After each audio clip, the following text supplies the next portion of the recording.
శ్రీ గురుభ్యో నమ. శ్రీ మహాగణాధిపతయ నమ. శ్రీమాత్రే నమ.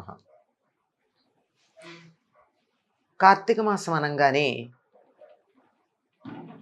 స్నానం, దీపం, దానం, అభిషేకం, అర్చనం, వీటితో పాటు శ్రవణం, పురాణ శ్రవణం అన్నది కూడా ప్రాధాన్యాన్ని సంతరించుకుంటుంది. ఒకవేళ ఇవేవి చేయడానికి అవకాశం లేనటువంటి వారికి ఆరోగ్యం కావచ్చు, మరొక పరిస్థితి కావచ్చు, తెల్లవారుజామున స్నానం చేయలేకపోవచ్చు, అభిషేకాలు చేసే అవకాశం లేకపోవచ్చు. కానీ పురాణ శ్రవణం చేయడానికి మాత్రం సమస్య ఉండదు కదా. ఒకరు పఠిస్తూ ఉంటారు, మరొకరు శ్రవణం చేస్తూ ఉంటారు. పురాణ శ్రవణానికి ఉన్నటువంటి ప్రాధాన్యాన్ని గురించి మనకి అద్భుతమైనటువంటి విషయాలని కార్తీక పురాణంలో వశిష్ఠ మహర్షి జనక మహారాజుకు వివరించి చెప్పాడు. చెప్తూ ఎన్నో చెయ్యాలని చెప్పాడు కదా వరుసగా. పైగా ఏం చెప్తాడు, ఏ ఏ పూలతో అర్చన చేసినట్టయితే ఏ ఫలితం ఉంటుంది, ముఖ్యంగా మరెప్పుడు పెద్దగా మనం పూజకు ఉపయోగించిన పుష్పాలు ఉంటాయి, అర్క పుష్పాలు. అర్కము అంటే జిల్లేడు. జిల్లేడు పూలు శివుడికి చాలా ప్రీతిపాత్రం. ఒకవేళ గనక మనం ఈ సమయంలో కార్తీక మాసంలో జిల్లేడు పూలతో గనక పూజ చేసినట్టయితే అద్భుతమైనటువంటి ఫలితం, అనగా మోక్షం సిద్ధిస్తుంది అని చెప్తారు. మరెప్పుడు ఇంకొకటి కూడా ఉంది ఈ సమయంలో వాడేది. ఏమిటి అంటే అవిసె పూలు. ఈ అవిసె పూలు చాలా పెద్దవి, ఇంతంత ఉంటాయి. ఇంతంత పువ్వు ఉంటుంది తెల్లగా చెట్టుకి. కొన్ని చాలా తక్కువగా నల్ల అవిసె అంటారు, అంటే ముదురు ఊదా రంగులో ఉంటుంది. కృష్ణుడు ఉండే వర్ణం ఈరవర్ణం అనే చెప్తారు. నల్ల అవిసె పుష్పంలో పుష్పం యొక్క వర్ణంలో ఉంటాడని. ఈ అవిసె పూలతో గనక శివుణ్ణి అర్చించినట్టయితే ఈ విష్ణువునైనా సరే ఈ సమయంలో చాలా సత్ఫలితాలు ఉంటాయని, ఇంకా అనేకమైనటువంటి ఫలితాలు ఆయా పుష్పాలు. పైగా ఇంకొక విశేషం ఏమిటంటే కార్తీక మాసంలో సంప్రదాయం తెలిసినటువంటి వారు అవిసె పువ్వులని తింటారండి.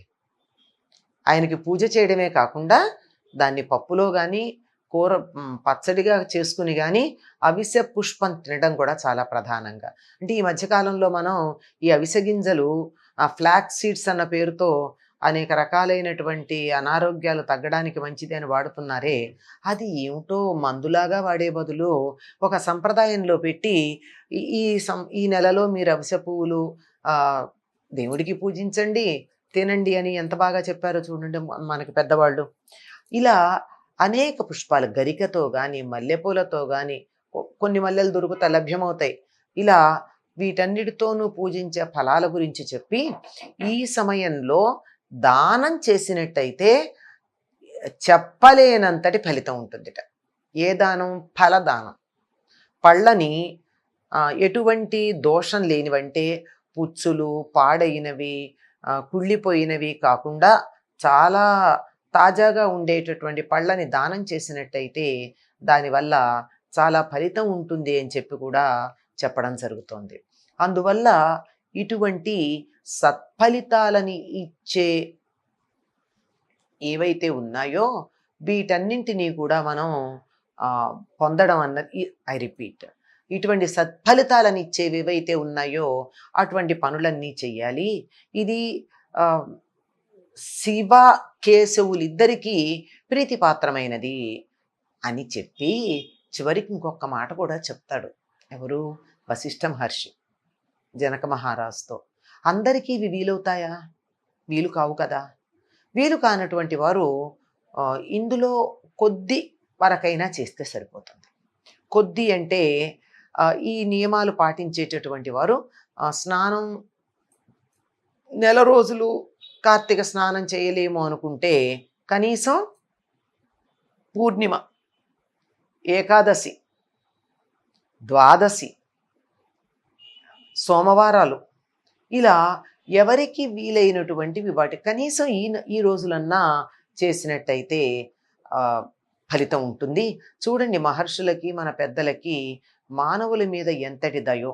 అవకాశం ఉన్న వాళ్ళు అన్నీ చెయ్యాలి, అవకాశం కుదరకపోయినట్టయితే ఈ రకంగా కూడా చెయ్యవచ్చు. అంటే కార్తీక మాసంలో మనం స్నానాల గురించి చెప్పినప్పుడు చెప్పుకున్నాం కదా! నది నీటితో గానీ, దేనితో గానీ పూర్తిగా తల మీద నీళ్ళు తల మునిగేటట్టుగా చెయ్యాలి అని చెప్పి, మళ్ళీ అభ్యంగన స్నానం కాదు, మామూలు స్నానం. ఒకవేళ అనారోగ్య పరిస్థితుల్లో చెయ్యలేరు అని అనుకోండి. అప్పుడు ఏం చేయాలట?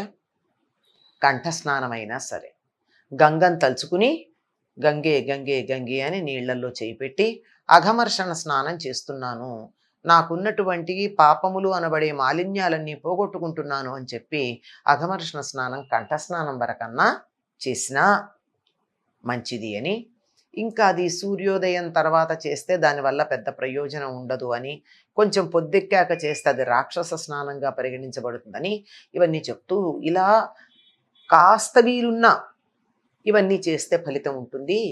కొంతమందికి ఇది కూడా వీల్లేని పరిస్థితి ఉంది. అనారోగ్యంతో మంచంలో ఉన్నారు, లేదా ఒక స్త్రీ ప్రసవించి బాలింతరాలుగా ఉంది, ఆవిడేం స్నానం చేస్తుందండి? కుదరదు కదా. అటువంటి సందర్భంలో కార్తీక పురాణం విన్నా దానివల్ల ప్రయోజనం ఉంటుంది అని చెప్పి వశిష్ఠ మహర్షి జనక మహారాజుకు తెలియచెప్పాడు. అంతా విన్నటువంటి జనక మహారాజు అన్నాడు, కార్తీక మాసం గొప్పదే, కార్తీక మాసం యొక్క ఘనతను గురించి వివరించారు.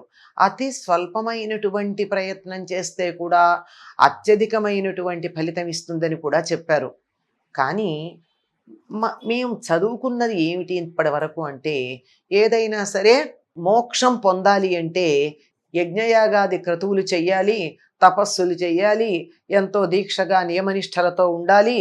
ఇవేవీ చేయకుండానే తేలికగా మోక్షం లభిస్తుందంటున్నారు, సూక్ష్మంలో మోక్షం అంటున్నారు. ఇది ఎట్లా వీలవుతుంది?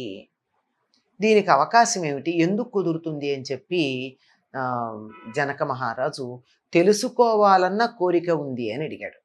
అంటే జనక మహారాజుకి ఏం తెలియవా? వశిష్ఠ మహర్షి వచ్చి చెప్పకముందు జనక మహారాజుకి ఎటువంటి విషయాలు ఏమీ తెలియవా? ఆయన మహానుభావుడు కదా.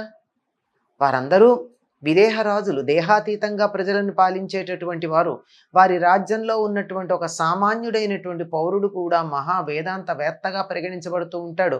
అటువంటిది ఎందుకు అడిగాడు అంటే, ఈ వంకన 10 మందికి ఈ విషయాలు తెలుస్తాయి, తాను అడిగితే వశిష్ఠ మహర్షి సమాధానం చెప్తాడు గనక అది ఎవరైతే వింటారో వారందరికీ కూడా ఆ విషయాలు తెలుస్తాయి. ఇటువంటి సందేహాలు కలిగేటటువంటి వాళ్ళు లోకంలో చాలామంది ఉంటారు, వారి కోసం ఇది తేలికగా చెప్పడం జరుగుతుంది అని. అలా అన్నప్పుడు దానికి వశిష్ఠుల వారు సమాధానం చెప్తున్నారు.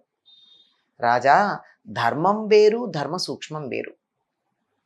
ధర్మం అంటే ఇది ఇలా ఉండాలి అని ఒక నియమాన్ని గురించి ప్రతిపాదించేది ధర్మం. ధర్మ సూక్ష్మం నియమాన్ని ప్రతిపాదించటం కాదు, ఆ ప్రతిపాదించినటువంటి నియమాన్ని అమలు జరిపేటప్పుడు ఎటువంటి చిన్న చిన్న సందేహాలు వస్తాయో ఆ సందేహాలు తీరుస్తూ అమలు జరపడానికి వీలుగా ఉండేటటువంటి దాంట్లో ఉన్న కొంత సూక్ష్మాలు. మనకంటూ ఉంటారు, ముందుకెడితే గొయ్యి వెనక్కి వస్తే నుయ్యి, ఏం చెయ్యాలి అని. అంటే రెండూ సమస్యాత్మకంగానే ఉంటాయి. అటువంటి సమయంలో ఉపయోగించుకోవాల్సింది ధర్మం.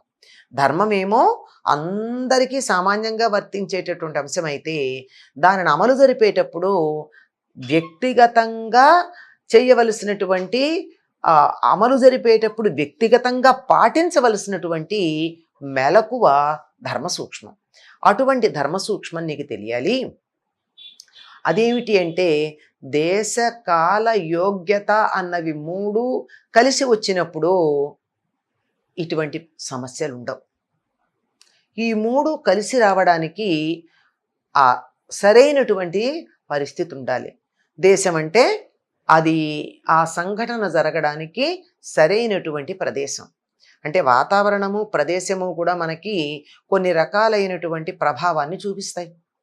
అంతెందుకండి, సరైనటువంటి ప్రదేశంలో లేకపోతే ఆ వాసన మన ముక్కులకి బద్దలు చేస్తూ మనం ధ్యానం చేద్దామన్నా, పూజ చేద్దామన్నా, కనీసం చదువుదామన్నా, లేదా పరస్పరం సంభాషించుకుందామన్నా ఆ దుర్వాసన మనని ఇబ్బంది పెడుతూనే ఉంటుందా, ఉండదా? కనుక ప్రదేశం చాలా ముఖ్యం, అలాగే సమయం చాలా ముఖ్యం. ఏ సమయము అనేది మిట్ట మధ్యాహ్నం 12 గంటలకి వేసవి కాలంలో చెమటలు కక్కేటటువంటి సమయంలో మంచి మాట చెప్పినా చికాగ్గానే అనిపిస్తుంది కదా. కనుక సమయం చాలా ప్రధానం. దీనితో పాటుగా ఆ వ్యక్తికి యోగ్యత అన్నది ఉండాలి. దీన్నే మనం మామూలు భాషలో పాత్రత అంటాం. కానీ యోగ్యత అంటే యోగించటం అంటారు. అంటే వాడి పూర్వజన్మ ఫలాలు, ఈ జన్మలో చేసినవి మరేవో అన్నీ కలిసి ఒక్క చోట కూడటం. అలా గనక ఉన్నట్టయితే ఇటువంటి ఫలితాలు ఉంటాయి. వాటి కోసం ప్రయత్నం చేయాలి మనం. ఇది ఎట్లా కుదురుతుంది అనే దానికి నేను ఒక చిన్న ఆహ్, ఇంతకుముందు జరిగినటువంటి ఇతివృత్తం ఒకటి నీకు తెలియచెప్తాను అన్నాడు. అంటే మనిషి నమ్మాలి అంటే దేన్నైనా ఇలా జరిగిందండి, దీని ఫలితం ఇలా ఉంది అని నిరూపించి చెప్తే కదా బాగా నమ్మకం కుదురుతుంది. ఆ విధంగా నమ్మకం కుదరడానికి నీకు నేను అజామిళోపాఖ్యానం తెలియచెప్తాను అని చెప్పి జనక మహారాజుతో వశిష్ఠుల వారన్నారు. అజామిళోపాఖ్యానం ఏమిటి, ఎటువంటి పరిస్థితుల్లో అజామిళుడు ఉద్ధరించబడ్డాడు అన్నది తర్వాతి భాగంలో తెలుసుకుందాం. స్వస్తి.